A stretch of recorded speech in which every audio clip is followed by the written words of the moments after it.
Eto mga bossing, former IBF light flyweight champion na minsan na nga rin itong naka-sparring ni dating 3 Division World Champion General Cuadro Alas Casimero na si Milan Melindo, kung saan ay may matinding birada nga po itong si Milan Melindo sa mga mahilig magsasalita na laos na yan. Naayon nga rito sa dating champion mga boss, ang pagiging laos nga raw ay parte na nga yan ng buhay na di dapat ikakahiya, na ang ibig sabihin nga raw niyan ay dumaan muna sa pagiging sikat. Lahat nga raw kasi ay lilipas sa mga bagay kung saan tayo magaling at kung saan tayo may alam. Birada pa nga po ng dating champion mga boss, the words laos. For me, you at once successful in life, be motivated and be an inspiration to everyone. Sa ibang balita naman mga bossing, tiwala nga po ang isa sa mga kaibigan ni Cuadro Alas Casimero na si 2022 Tokyo bronze medalist Yomer Marcial, na ang nag-iisang Cuadro Alas Casimero nga lang daw ang makapahinto sa namamayagpag na si Naoya Inoue sa boxing, kung saan ay sinabi nga po nitong si Yomer Marcial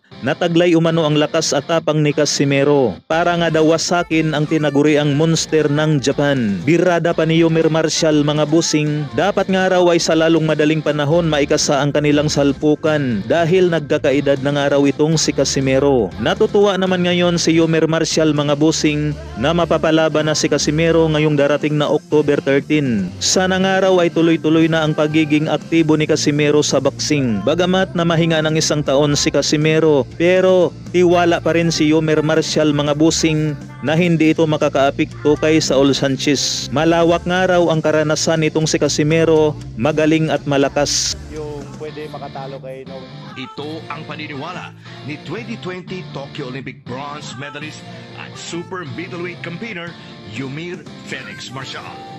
Sa panayam ng Abante Sports, sinabi ng 28-year-old southpaw na taglay ng hard hitter na si Casimero ang lakas para tibagin si Inoue.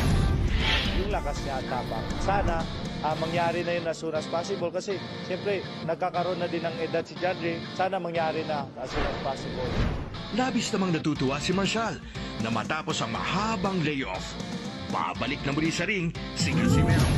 Bigyan lang siya ng opportunity ulit na makalaban.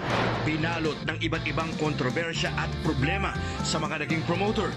Umaasa si Marcial na magtutuloy-tuloy na ang activity ng tinaguriang Cuadro Alas. Sa experience niya, sa galing niya, sa lakas niya, hindi yun ma-apekto sa kanya. Samantala, nakiusap naman si Marcial sa mga boxing vloggers na huwag nang masyadong siraan at ibaon sa negativity si Casimero. Sana yung mga vlogger, supportahan na lang nila. Wag natin palakin yung issue, wag tayo mag-away-away. Iangat natin yung mga atleta, hindi yung i-down. Ayon sa kanya, kilala niya ang ugali ng kanyang kaibigan at never umanong nawala ang focus nito sa boxing. Meron nga siya sariling gym eh. So ibig sabihin,